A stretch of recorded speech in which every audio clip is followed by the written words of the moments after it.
Okay, so I'm back. I had to shut the video off because it's running in 30 minutes, and then I know the upload is going to be killer. So anyway, I left off at the part where in December I learned how to accept me, and I realized that my counterpart and I are exactly that. We are in union energetically, and it's nothing for me to worry about as far as what everybody else has to say. She's not good enough for you. She's not good. Hey, who God puts together, nobody else can take away from that. Nobody can intervene. Nobody can do anything. So now let's get back to the next part of this. Another reason why I wanted to talk about Mary J. Blige is because I found that what we shared in common was her Strength of a Woman festival. When I learned about that, I was shocked again, because I said, dang, that's exactly what I had an idea about when it came to helping women. You know, I didn't necessarily think that my women's movement that I was starting to develop would turn out to be anything, because really, I don't know where that idea came from. It just came, I posted it, and I left it at that. Because I'm not really like a civil rights movement leader type. I'm more like, hey, what it do? Let's kick it. Let me show you what the truth is. Let me talk to you for a minute. It's more of a chill vibe.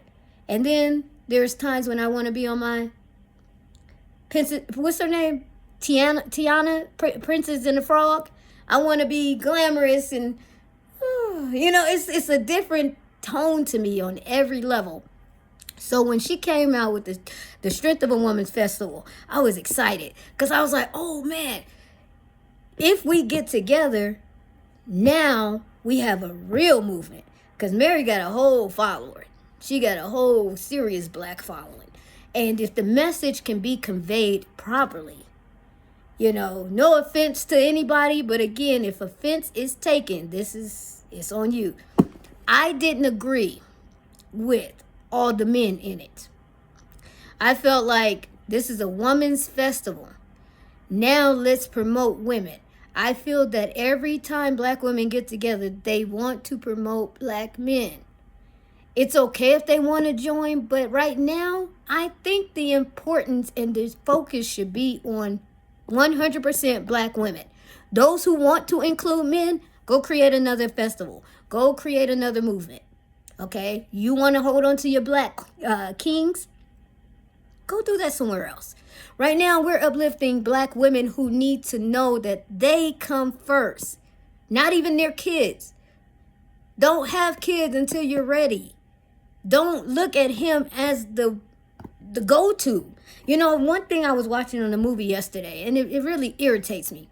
When a woman gets pregnant, when a black woman, I'm going to keep it black, because I really don't want to mix anything. I'm specifically talking to black women. When women get pregnant,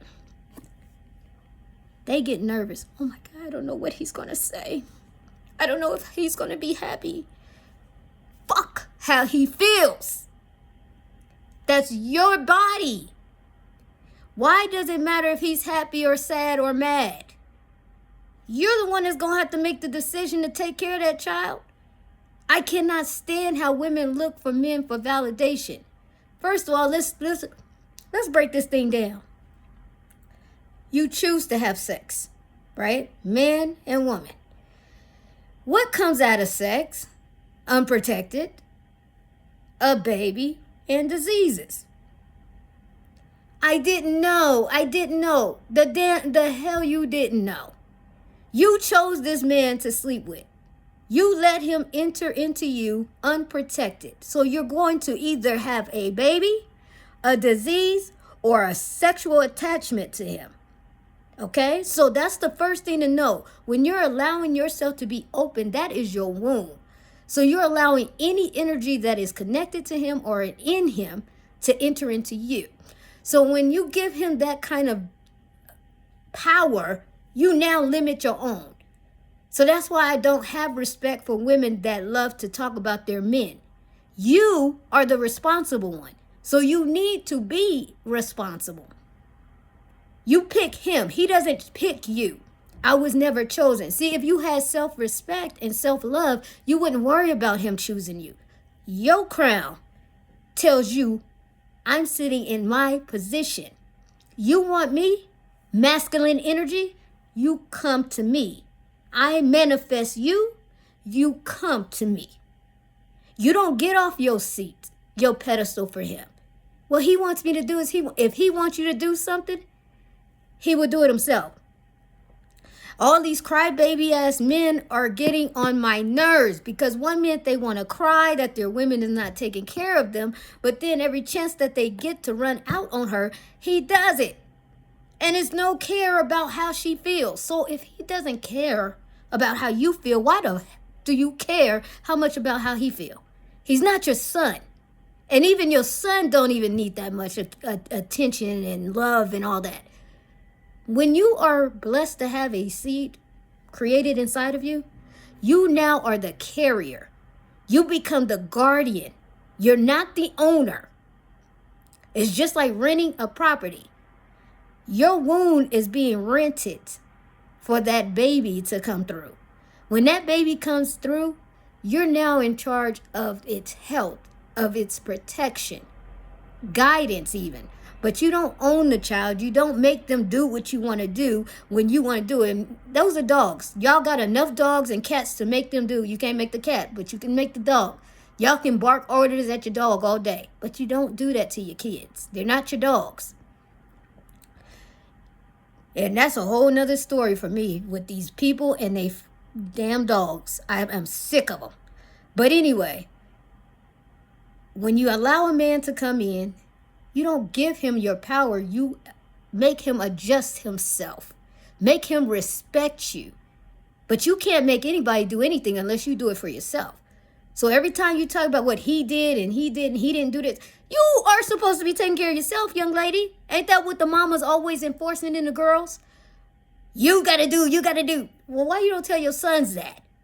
So that way we don't have no grown-ass, baby-ass boys running around here talking about his woman needs to be cooking his food, cleaning his clothes. Are you fucking kidding? This been going on since the 50s. That they finally got it together saying, hey, civil rights movement. But that now ain't even translated to no human rights, no women's rights. It's like rights of what? The only rights I hear about now are rights to passage is to do sexual deviant stuff. It's the rights of passage is to do demonic work. That lets you know right there, the devil is busy. And they got more faithful servants than God does, it seems like. Everybody want to preach and talk about how much they're faithful to God. But where's the fruits of your labor? I had to personally ask God, why don't we have the miracles that they had back in the day, in the biblical days? Why we don't see no real supernatural powerful events? God says, nobody's asked. People ask me for cars. My children ask me for cars, houses, and money and love. But nobody asks to receive me. They don't ask to get to know me.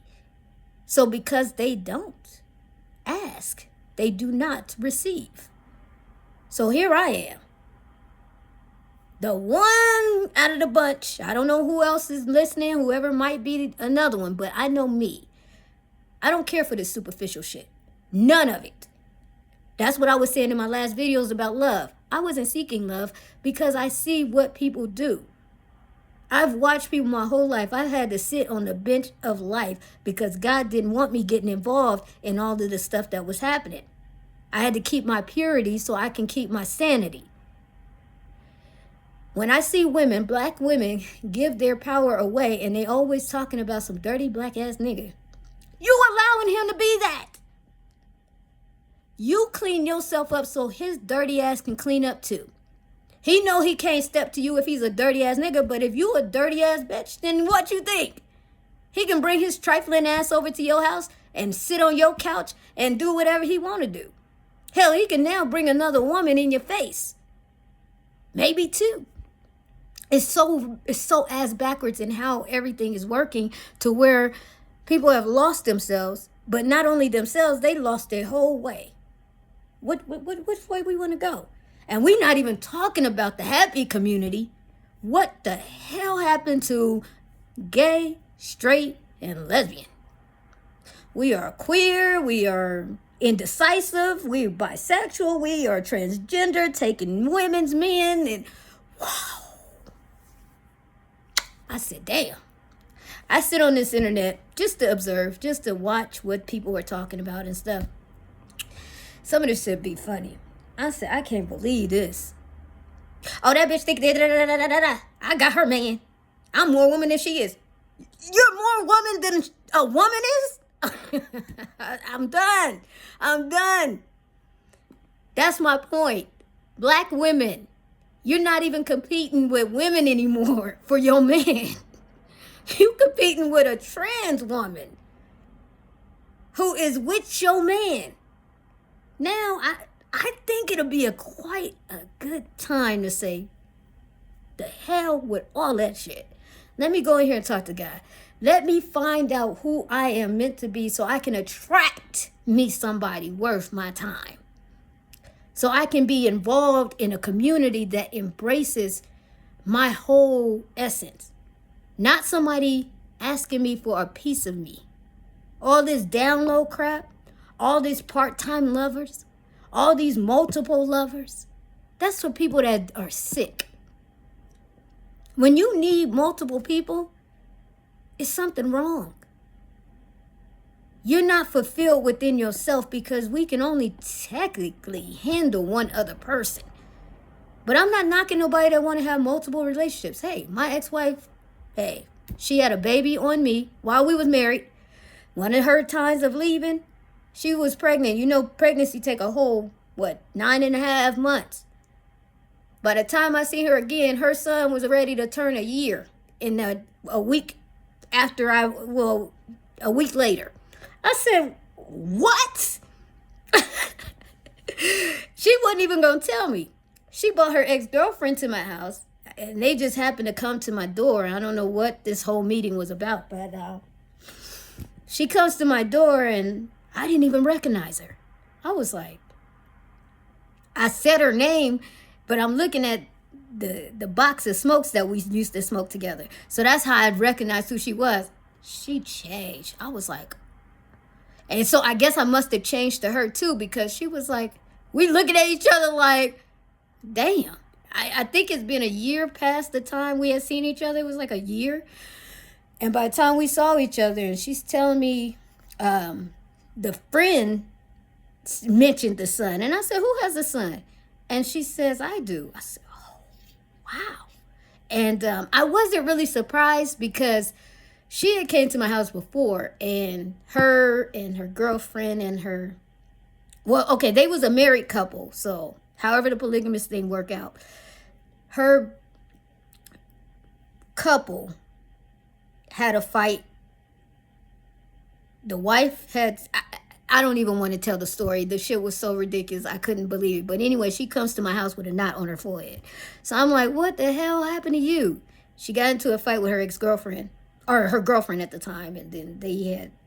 So what that told me is every time she was leaving me, she was going back to be with this couple or whoever she was dealing with. See, I never knew my wife at the time.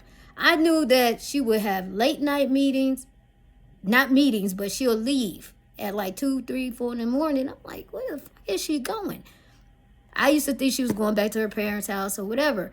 But the point is, I did not have time to keep looking for her. After a while, after some years of going through this back and forth shit, you coming and going, that codependency inside of me was getting tighter and tighter. Like, fuck this. I'm not going to be sitting and keep waiting on somebody that don't want to be with me. I was keeping the door open because I felt I needed somebody. I was keeping the door open because I had abandonment issues. My mother was down the street, but I can only keep visiting her for so many times.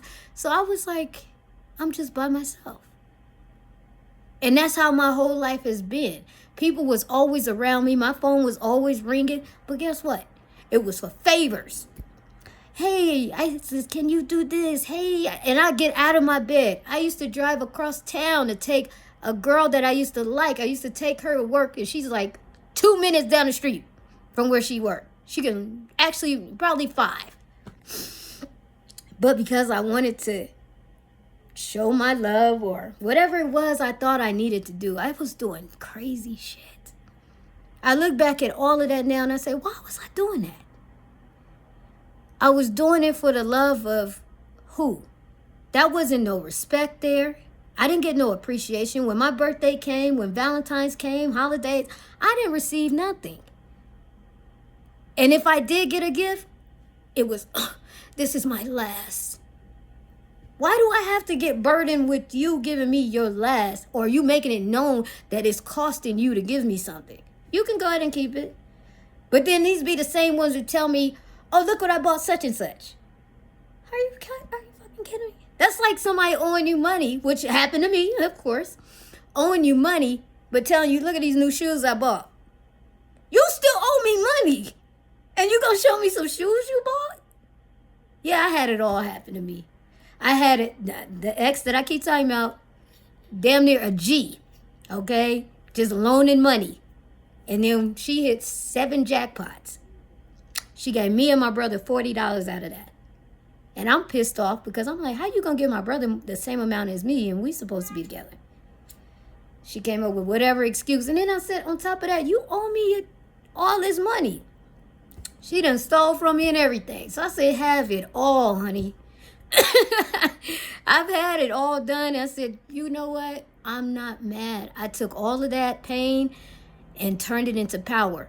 And that's how I'm here to tell y'all. Don't fucking give yourselves away no more to nobody. Because they will run your ass in the ground and not give a shit about it. My ex-wife had the nerve to ask me, oh, you off the couch now? Am I off the couch? You left me here. You left me here to be in my sorrows.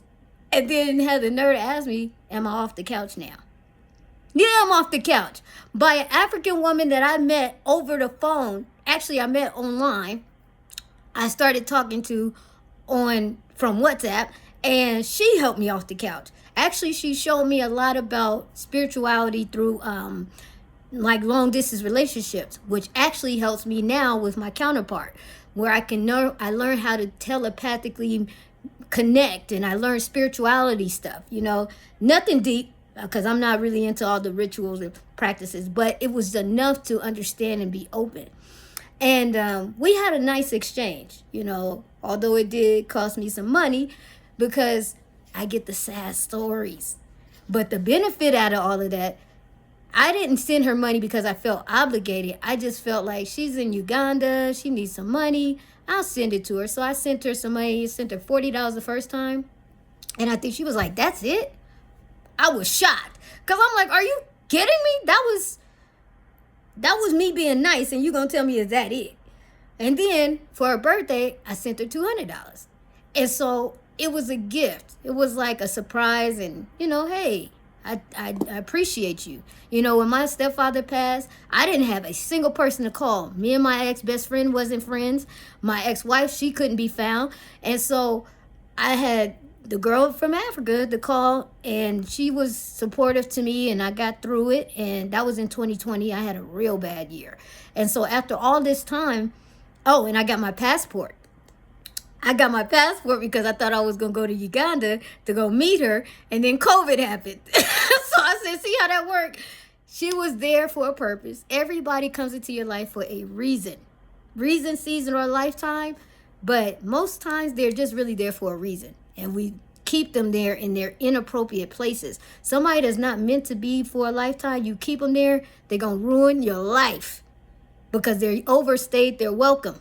Their visitation was over a long time ago, but you kept them in that lifetime and that seasonal position. Now you done ruined some shit. You done lost some shit. And that's pretty much what I learned. You keep somebody in a position where they're not meant to be in, you're going to suffer those consequences. So that's why nobody can ever really say, oh, it was their fault, it was their fault. No, you got to take accountability for that too. Because when you saw them signs that this person could be a little bit tricky, sneaky, ain't the one, then they should have been ejected a long time ago.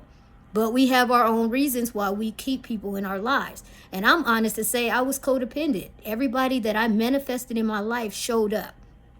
And that's how I operated, through manifestations. Mary is not a manifestation that I intentionally had.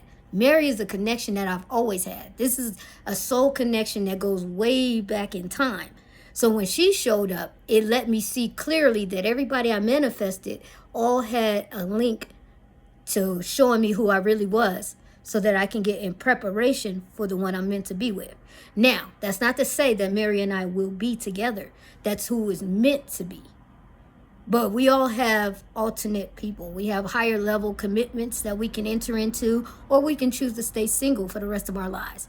That's free will as well.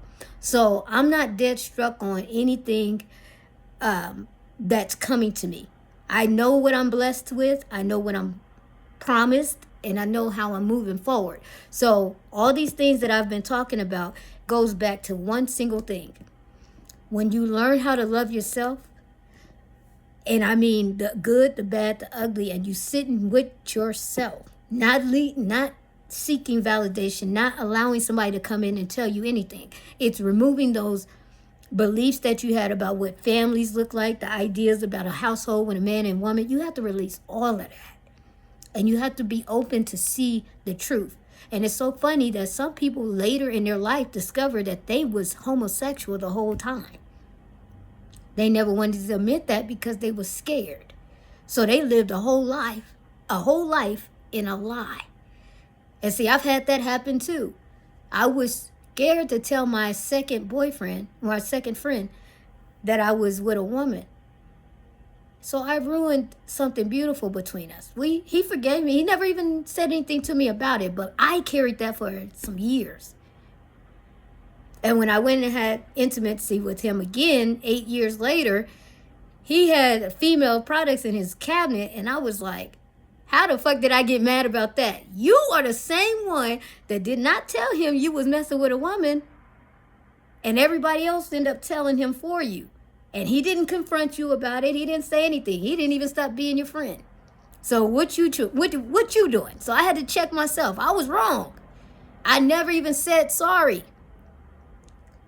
But in my heart, I was definitely sorry. But see, one thing about me, being so connected to God, my karma hits, okay? I can't get away with shit. If I do something wrong to somebody, that karma doesn't wait to come back around. Like everybody else usually get karma, it take years or something to keep building up.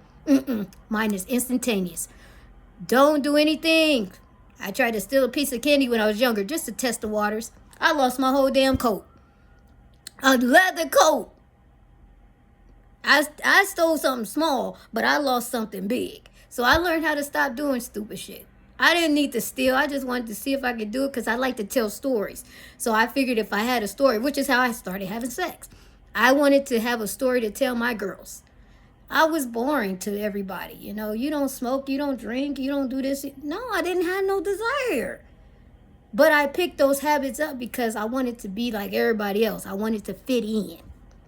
Well, I see 43, going on 44 years later, that fitting in gave me a lot of unnecessary lessons too. Things I already knew. I didn't have to go through it to know it, but because of the choices I made, it landed me karma. And that's what I talk about when people say there was a mistake. We don't make mistakes. We make choices. We make decisions, and they have outcomes, and they are unfavorable. So when they're unfavorable, people like to call it mistakes. That wasn't a mistake. It's that you don't like how it turned out, but you knew what you was doing the whole time. That's intention. Unless you're really dumb, and ain't nobody really dumb. They can play it all they want to, but ain't nobody really dumb. You do everything out of intention. Oh, I didn't mean it. Don't ever tell me you didn't mean some shit that came out your damn mouth. Because you know what that was? That was already in your mind. You just had an opportune time to tell me the truth. So I don't take apologies. I don't accept mistakes. I don't accept apologies. You know exactly what you're doing. Even kids know. I don't play with kids. Why did you do that? I don't know. Why'd you do it? I'm not hitting them, but I'm just clapping at them like, wake up. Don't lie. My Nana slapped the shit out of me one time for lying.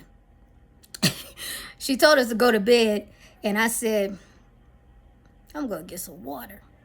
So Nana must have heard the faucet. My Nana was sharp. Very spiritual woman. Woo! I talked about her a lot, too. Her birthday is Friday, by the way. That Aries woman. Woo, something else. But anyway, so she was sharp, she said. She met me at the bed, at the doorway. And she said, did you drink some water after I told you to go to bed? And I was like, no.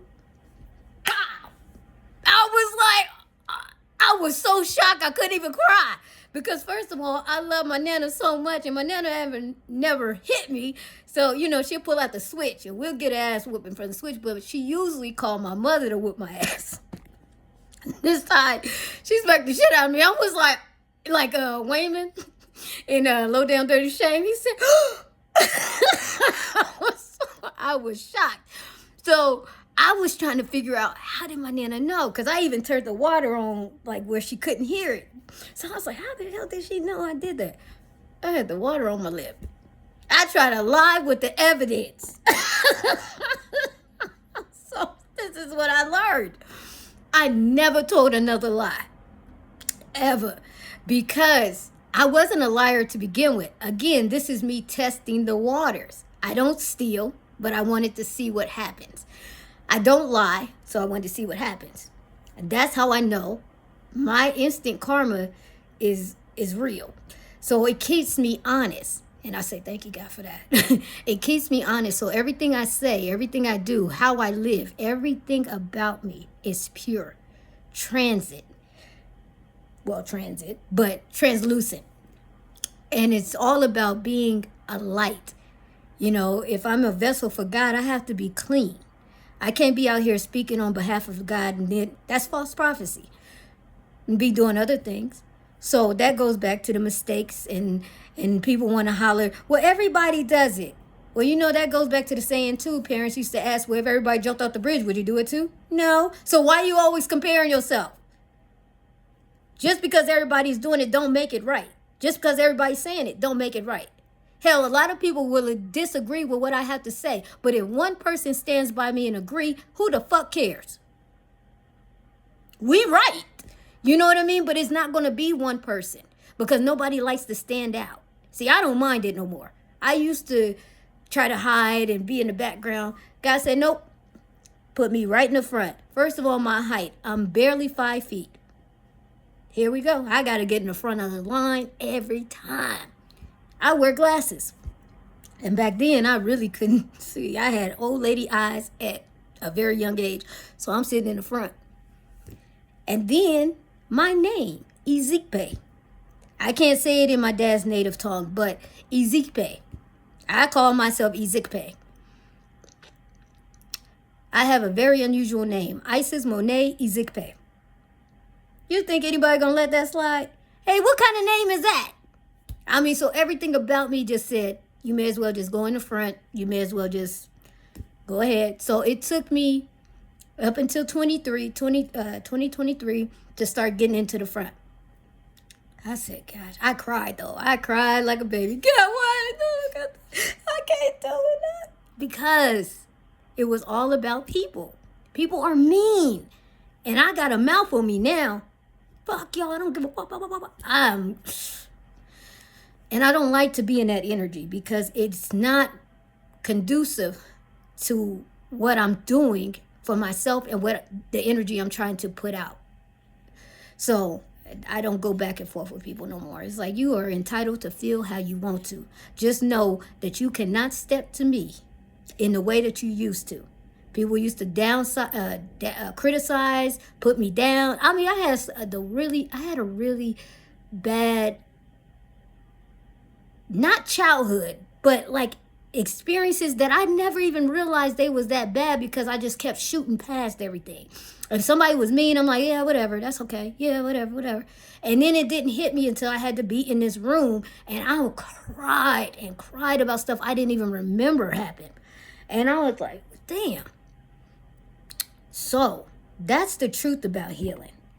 When you come clean, take responsibility, take accountability, look at yourself, not necessarily in the mirror, because I believe they said something about some mirror work or something. I don't know. I'm not into that stuff either. But if you look at yourself in the mirror, don't look at yourself as you're trying to fix yourself.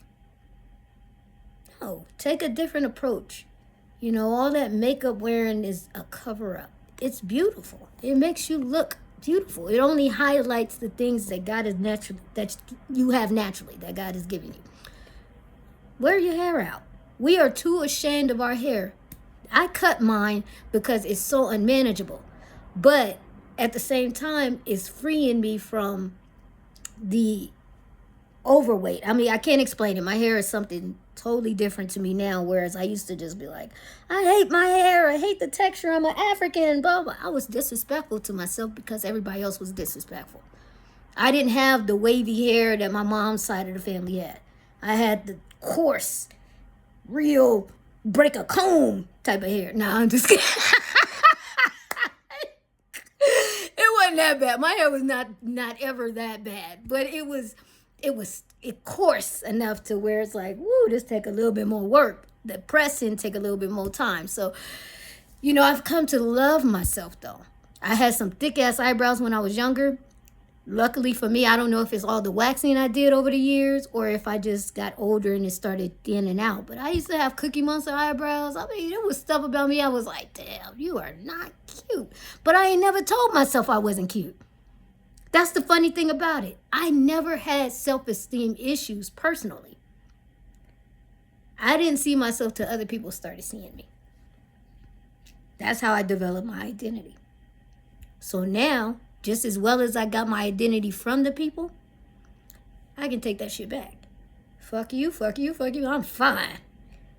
I don't look like I'm a match for the Queen, Mary J. Blige. That's fine, because it doesn't matter what y'all think.